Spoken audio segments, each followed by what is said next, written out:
5ই August কারা সৃষ্টি করেছে? এটা আর্মি। আপনি তো এটা সবাই জানে, আর্মি। জেনারেল ওয়াকার সেদিন যদি এই স্ট্যান্ড না নিতেন, দেশটা আর এই অবস্থায় থাকতো না।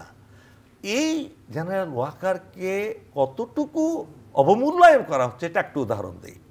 আমাদের উপর ভর করে সিভিল প্রশাসনের শতভাগ লোক তথাকথিত বঞ্চিতের নাম নিয়ে 3টা 4টা প্রমোশন নিয়ে, আর্থিক সুবিধা নিয়ে বহাল তবিয়তে তারা দায়িত্ব পালন করছে। পুলিশের 13-14 বছর চাকরি থেকে বিচ্ছিন্ন থাকা অবস্থায় তারা 3-4টা প্রমোশন নিয়ে দায়িত্ব পালন করছে। আমাদের সেনা প্রধান, নৌবাহিনী প্রধান, বিমান বাহিনী প্রধান এই বঞ্চিত অফিসারদেরকে, যাদেরকে ফ্যাসিস্ট হাসিনা ছুঁড়ে ফেলে দিয়েছিল, তাদের প্রত্যেকের কথা শুনে তাদের একটা ফাইল তৈরি করে তাদের জন্য রিকমেন্ডেশন দিয়ে ফাইলটা পাঠিয়েছে প্রধান উপদেষ্টার কার্যালয়ে। আজকে আমি দর্শক শ্রোতাদের উদ্দেশ্যে বলতে চাই, আর্মি কি এতই অবহেলিত? এই ফাইল এখন পর্যন্ত অ্যাপ্রুভ হয় নাই, এবং এটা কি কারণে অ্যাপ্রুভ হয় নাই সেটা আমাদেরকে জানানো হচ্ছে না। আমি আজকে রাওয়ার চেয়ারম্যান হিসাবে এই কথাটা বলতে চাচ্ছি। আমার কাছে শত শত অফিসাররা আসছে, কেন সবার হয়ে যদি গেল, বাংলাদেশের সকলদের দাবি দেওয়া আদায় হয়ে গেল, আমরা কি মিছিল মিটিং করি না বলে কি আমাদেরটা হবে না? তাহলে আজকে বলেন এই আর্মির মোরালটা কোথায় থাকবে? স্যার এখানে একটা কথা যোগ করতে চাই। আমি কিন্তু প্রতিবাদ করে স্বেচ্ছা অবসরে চলে গেছি, আমিও বঞ্চিত। আমারও তো একটা কথা আছে, আমার একটা থাকতে পারে যে ওই সেনাবাহিনী তো সরকার তো কখনো উদ্যোগ নেয় না যে এই অফিসারের প্রতি অন্যায় করা হলে তাদেরকে ফিরিয়ে দেওয়া হোক। তুমি তো একা না, এরকম অনেক অফিসার আছে। তুমি তো একা না। শোনো, আজকে তো আমি রাওয়ার চেয়ারম্যান হিসাবে তো এই জিনিসগুলো আমার কাছে ঘনিষ্ঠভাবে আমি জানি। আর তুমি অন্তত জানো শামীম কামাল, আমি সেই 10 সালে আমার মতো অনেক অফিসারকে ফোর্স রিটায়ারমেন্টে পাঠানো হল বিনা কারণে ফোর্স রিটায়ারমেন্ট পাঠিয়েছে। আমরা তো কোনো অন্যায় করিনি। অন্যায় করলে তো আমাদের কোর্ট মার্শাল হতো, আমরা বাড়ি যাইতাম। এই অফিসারগুলো আমরা কখনো মুখ খুলি নাই। আমরা এই সব জায়গায় কিন্তু স্যার মূল্যায়নটা হয়েছে, একমাত্র সশস্ত্র বাহিনীতে এই সমস্ত অফিসারদের তো নেতৃত্ব আমি দিচ্ছি। আজকে আমি ধারে ধারে গিয়ে ঘুরছি, বিভিন্ন মন্ত্রণালয়ে যাচ্ছি, বিভিন্ন জায়গায় যাচ্ছি, কেন হচ্ছে না কোনো জবাব নাই। আমি বলছি যে যদি আমাদের ফাইলে কোনো ভুল থাকে, সেনাবাহিনী প্রধান যদি সঠিকভাবে মূল্যায়ন করে না থাকেন, অবজারভেশন দিয়ে বিহার পাঠান। সেটাও পাঠাচ্ছেন না আপনি। কোথায় আছি আমরা?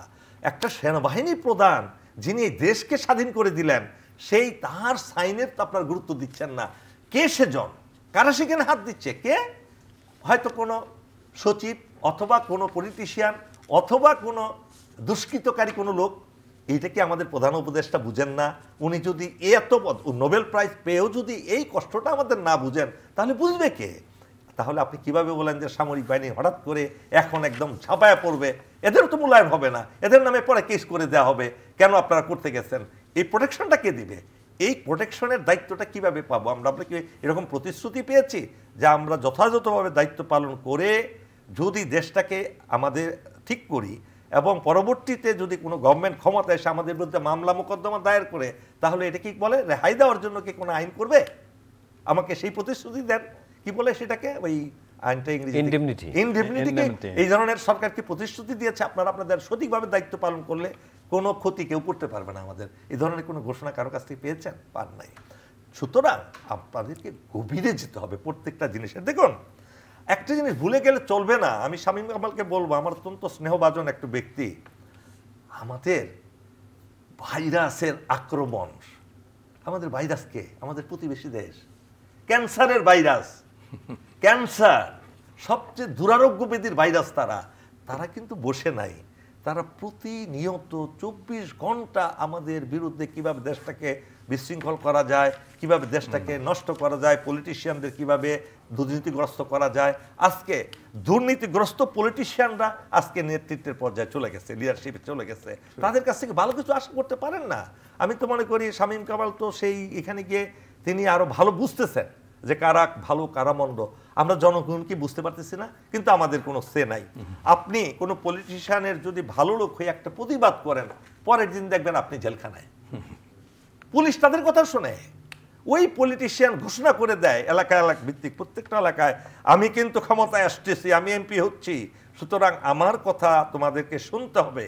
প্রশাসনকে বলছে, পুলিশকে বলছে, পুলিশ টুকে ব্যাক। আসলে তো তিনি তো যে সব ধরনের ক্ষমতার মালিক, যেভাবে ধর্প দেখাচ্ছেন, ক্ষমতা দেখাচ্ছেন, তিনি তো ক্ষমতা আসলে আমার চাকরি থাকবে না, এই কারণে তারাও ওই অন্যায়গুলো মেনে নিচ্ছে। এটা থেকে রক্ষা করার একমাত্র ঔষধ কি? সেনাবাহিনীকে শক্তিশালী করা। ডক্টর ইউনূসের অনতিবিলম্বে উচিত সেনাবাহিনী প্রধানকে একটা ভালো সম্পর্ক তৈরি করে, সেনাবাহিনী প্রধানকে সঠিকভাবে মূল্যায়ন করে, যার ভিতরে কোনো লোভ লালসা নাই, তাকে কাছে টেনে নিয়ে দেশটাকে একটা সুশৃঙ্খলতার মধ্যে আনলে তার সুনাম হবে, তার সুনাম বেড়ে যাবে এবং মানুষ আরো তাকে দীর্ঘায়িত করার জন্য চেষ্টা করবে।